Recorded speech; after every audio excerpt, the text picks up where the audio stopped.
everyone! Because it's spring and because we're about to send out our April Head Over Heels box, I'm going to share some of my favorite contemporary books with you. I tried to pick a wide variety of books to share with you, so a lot of these stories are very different.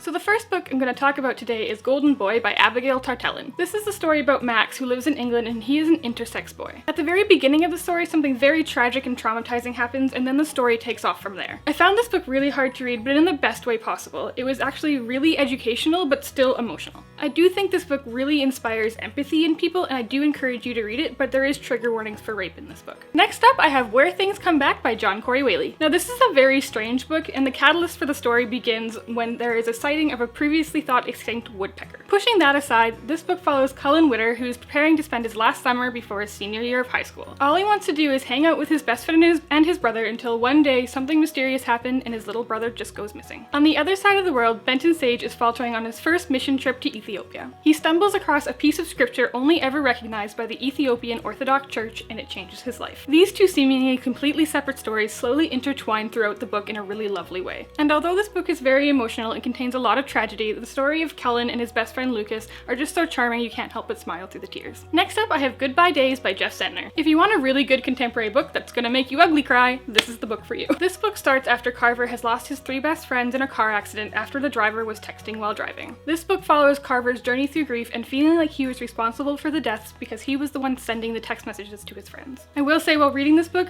although I was really sad, I was mostly really angry at the situation. Everyone knows that texting while driving is a stupid thing to do, but people still do it and so many people die needlessly. And although this book is brutal and harsh, there are still many moments that make you appreciate what it means to be alive. Next, I have Amy and Roger's Epic Detour by Morgan Matson. In this book, we follow Amy, whose mother wants to move them across the country after her father tragically dies in a car accident. The only trouble is Amy's mom wants her to drive the family car across the country, but Amy's not ready to get back behind the wheel after her father's death. Amy's mom arranges for an old family friend named Roger to join her, and they embark on an epic road trip. This book immediately charmed me, and although there are a few darker issues at work, the tone is really light and fun, and it includes things like playlists and receipts and pictures from where they stay. If you want a great summer book, definitely pick this up. Next up, I have The Summer of Chasing Mermaids by Sarah Ochler. This book follows an 18-year-old girl from Trinidad and Tobago who has her life all planned out. She's going to be a successful singer with her twin sister. That is, until a tragic accident occurs that leaves her without a voice and gives her a fear of the sea and turns her life upside down. She escapes to a small seaside town in Oregon to spend time recovering with her aunt and her cousin. The story is incredibly cute and touching, very diverse, and features the cutest 6-year-old boy in the world who just wants to be a mermaid. This is probably one of my all-time favorite YA contemporaries, and I really think it deserves some more love. Next, I have All American Boys by Jason Reynolds and Brendan Keeley. This book starts when Rashad, a black boy, is brutally beat by a white police officer outside a convenience store. He is beat so badly that he ends up in the hospital for an extended period of time. The other perspective in this story is Quinn, a white kid who saw the beating happen but never made a statement. This is a really important book that made me feel deeply uncomfortable, and I'm very happy that it did.